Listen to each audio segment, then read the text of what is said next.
왜 얼음은 압력이 가해지면 녹는 겁니까? 이 질문은 얼음의 물리적 성질로 이어지고 결국에는 물이 얼 때 부피가 늘어나기 때문이라는 답을 얻게 됩니다. 그럼 또 묻겠죠. 왜 물은 얼 때 부피가 늘어나고 다른 물질은 그렇지 않죠? 여기까지 왔다면 우리는 자연의 근본적인 법칙에 도달한 겁니다. 이쯤 되면 더 이상의 Y는 답하기 어렵게 느껴질 겁니다. 자, 이제 다시 자석 이야기로 들어가 봅시다. 여러분은 묻고 싶을 겁니다. 왜 자석은 서로 밀어내거나 끌어당기는 걸까요? 좋은 질문입니다. 하지만 이 질문은 사실 여러 수준에서 답변할 수 있어요. 그 수준은 여러분이 물리학에 대해 얼마나 알고 있느냐에 따라 달라집니다. 예를 들어 물리학을 전혀 모르는 분께는 이렇게 말할 수 있습니다. 자석 사이에는 자기력이라는 힘이 존재해서 서로 밀어내거나 끌어당깁니다. 그러면 이런 대답은 또 다른 질문으로 이어질 수 있죠. 왜 자기력 같은 힘이 존재하죠? 왜 자석을 뒤집으면 끌어당기다가도 밀어냅니까?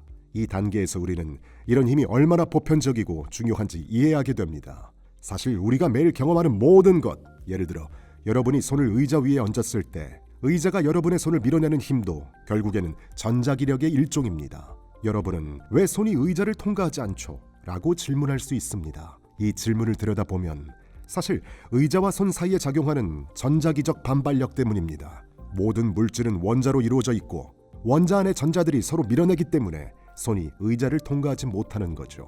자석의 경우에는 이 힘이 조금 더 큰 범위에서 작용합니다. 그 이유는 철 같은 물질 안에서는 전자들이 모두 같은 방향으로 회전하며 정렬되기 때문입니다. 그 정렬이 자기장을 만들어 자석 사이의 힘이 더 강하게 느껴지는 겁니다. 결국 여러분은 이렇게 묻고 싶을지 모릅니다.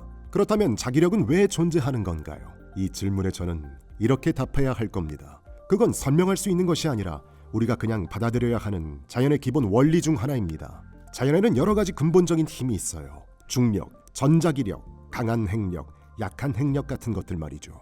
이런 힘들은 더 이상 다른 것으로 설명되지 않습니다. 만약 여러분이 더 깊이 들어가고 싶다면 저는 전자기력과 자기력이 얼마나 긴밀하게 연결되어 있는지를 설명할 수 있습니다. 하지만 여기서도 결국 한계에 도달하게 됩니다. 왜냐하면 그 연결성 역시 우리가 세상에 대해 받아들이는 기본 요소 중 하나이기 때문입니다.